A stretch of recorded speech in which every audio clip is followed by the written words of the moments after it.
ఇప్పుడు ఒక వార్త బాగా వైరల్ అవుతుంది నిన్నటి నుంచి. అదేంటంటే ఎన్టీఆర్‌కి, ప్రశాంత్ నీల్‌కి మధ్య ప్రాబ్లమ్స్ వచ్చాయని చెప్పి. మామూలుగా అయితే వార్ 2కి ఆయన డేట్స్ ఇవ్వడం, దానివల్ల డ్రాగన్ కొద్దిగా లేట్ అవ్వడం ఇవన్నీ జరిగాయని చెప్తున్నారు.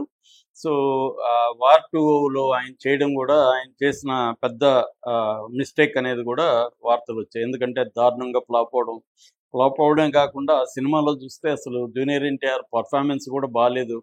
అతనికి బ్యాడ్ రివ్యూలు కూడా వచ్చాయి. మొఖంలో ఎమోషనే పలకలేదు, ఇతను యాక్టరే కాదనే రివ్యూలు కూడా రాశారు హిందీలో.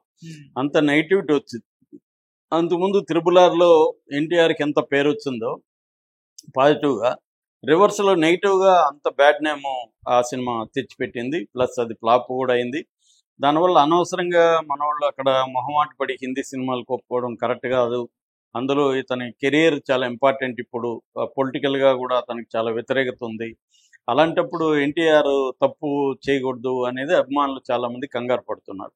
అట్లాగే ఇది ముందు నుంచి కూడా 'డ్రాగన్' సినిమా ఫస్ట్‌లో హైప్ క్రియేట్ అయింది గానీ, దాని తర్వాత ఎన్టీఆర్ లుక్ బయటకొచ్చి, ఎన్టీఆర్ వీడియోలు బయటకొచ్చినాక, ఏంది ఇది ఇలాగా రోగిష్‌లాగా మారిపోయాడు, సన్నగా బక్కగా అయిపోయి, గడ్డం పెట్టుకొని, ఆ మధ్య ఓటేయడానికి నిలబడినప్పుడు కూడా, ఓటేయడానికా దేనికో వచ్చినప్పుడు కూడా బయటికి విపరీతంగా వీడియోలు వైరల్.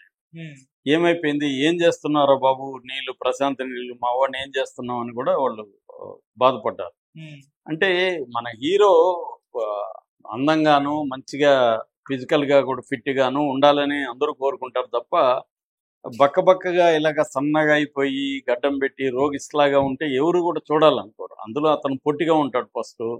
సో, ఇలా రోగిష్లాగా మారిపోయి చూస్తే అది ఎంత గొప్ప సినిమా తీసినా కూడా నచ్చదు జనాలకి. సో, అలాంటి కండిషన్‌లో ఇప్పుడొక వార్త వైరల్ అవుతుంది. అదేంటంటే ఆ సినిమా షూటింగ్ ఆగిపోయిందని.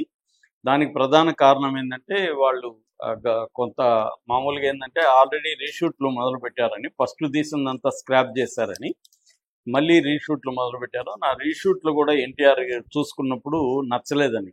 సో, 10 రోజులు మాత్రమే షూటింగ్ జరిగింది. మామూలుగా అయితే పెద్ద షెడ్యూలే వేశారు. ఆ పెద్ద షెడ్యూల్ ప్రకారం జరగలేదు. 10 రోజులు జరిగింది. 10 రోజులు ఫుటేజ్ చూసుకున్నప్పుడు ఎన్టీఆర్ నచ్చలేదు. పైగా స్క్రిప్ట్‌లోనే చేంజెస్ చేయమంటున్నాడు.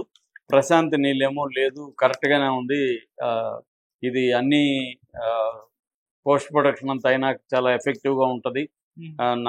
నేను ఇంతకుముందు కూడా సినిమాలు తీశాను కదా! 'సలార్' కావచ్చు, అంతకుముందు 'కేజీఎఫ్' కావచ్చు, నాకు ఐడియా ఉంది. నువ్వేం టెన్షన్ పడొద్దు అనేది చెప్పాడని. కానీ ఎన్టీఆర్ ఒప్పుకోకుండా అలిగి వచ్చేసాడని, గొడవలయ్యాయని. సో, ఇప్పుడు షెడ్యూల్ ఆగిపోయిందనేది వార్తలొస్తున్నాయి. మామూలుగా అయితే ఈ మంత్ ఎండ్‌లో గానీ, లేకపోతే ఫస్ట్ వీక్‌లో గానీ షెడ్యూల్ మొదలవ్వాలి. ఎందుకంటే ఇది ఆల్రెడీ 2026 జూన్ 25న డేట్ కూడా అనౌన్స్ చేశారు, రిలీజ్ డేట్.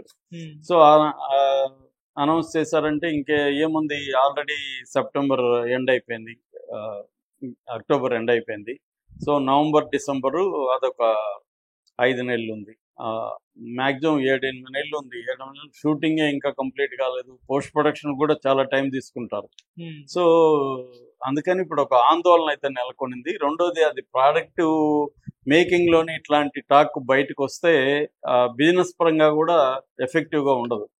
సో, ఇదంతా కూడా కెరియర్ మీద పడుతుంది అన్న ఆందోళన ఉన్నాయి. ఎందుకంటే ఎన్టీఆర్‌కి వ్యతిరేకత పాజిటివ్ కంటే కూడా వ్యతిరేకులే ఎక్కువ మంది ఉన్నారు. ఇటు పవన్ కళ్యాణ్ బ్యాచ్ కావచ్చు, ఇటు తెలుగుదేశం వాళ్ళు కావచ్చు, జూనియర్ ఎన్టీఆర్ చాలా తీవ్రంగా వ్యతిరేకంగా ఉంటారు.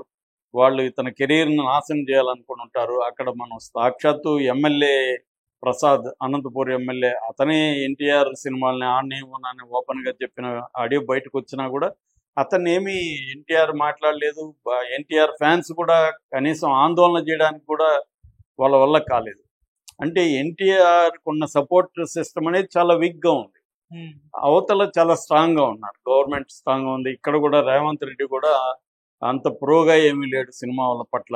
రేవంత్ రెడ్డికి కూడా సినిమా వాళ్ళ పట్ల కోపమే ఉంది. సో, ఇలాంటి కండిషన్‌లు జూనియర్ ఎన్టీఆర్ చిన్న తప్పు చేసినా కూడా అది కెరియర్ మీద చాలా పడుతుంది. ఇవాళ ఏందంటే చాలా ఇంపార్టెంటు కెరియర్ అనేది వీళ్ళకి. ఎందుకంటే వీళ్ళు సంవత్సరానికి 4 సినిమాలు, 5 సినిమాలు చేసే పరిస్థితి లేదు. సో అందుకని ఇది పైగా ఇది సొంత ప్రొడక్షన్ కూడా ఒక రకంగా ఎన్టీఆర్కి. ఎన్టీఆర్ ఆర్ట్స్ అని కళ్యాణ్ రామ్ వాళ్ళది. అది కూడా అది మైత్రి మూవీకి ఇద్దరు కలిసి దీన్ని ప్రొడ్యూస్ చేస్తున్నారు. కాబట్టి ఇటు ప్రొడక్షన్ సైడ్ ఇబ్బంది, మళ్ళీ రీషూట్లు అంటే ఇప్పుడు ఏమవుతుందంటే రాజమౌళి లేకపోతే ప్రశాంత్ నీలు ఇలాంటి వాళ్ళు విపరీతంగా రీషూట్లు చేస్తారు. వాళ్ళు అనుకున్నది రాకపోతే వచ్చే వరకు రీషూట్లు చేస్తుంటారు. అందుకని డేట్స్ కూడా బల్క్ డేట్స్ హీరోలు ఇవ్వాల్సి ఉంటుంది వాళ్ళకి. ఎందుకంటే ఒక కాన్ఫిడెన్స్ ఉంటుంది వాళ్ళ మీద. ఎందుకంటే వాళ్ళు చేస్తే గ్యారంటీగా హిట్ అవుతుంది. ప్రశాంత్ నీల్ కూడా ఆయన చిన్న సినిమా నుంచే స్టార్ట్ అయ్యాడు కన్నడలో. అక్కడి నుంచి ఏజెప్తో ఆయన 1000 కోట్ల క్లబ్లకి వెళ్ళిపోయాడు. కన్నడ నుంచి ఫస్ట్ 1000 కోట్ల క్లబ్ ఆయనతోనే స్టార్ట్ అయింది. సో ఇప్పటి వరకు వేరే సినిమా కూడా లేదు కన్నడలో. కాంతారా రావచ్చు ఇప్పుడు అంటున్నారు, కానీ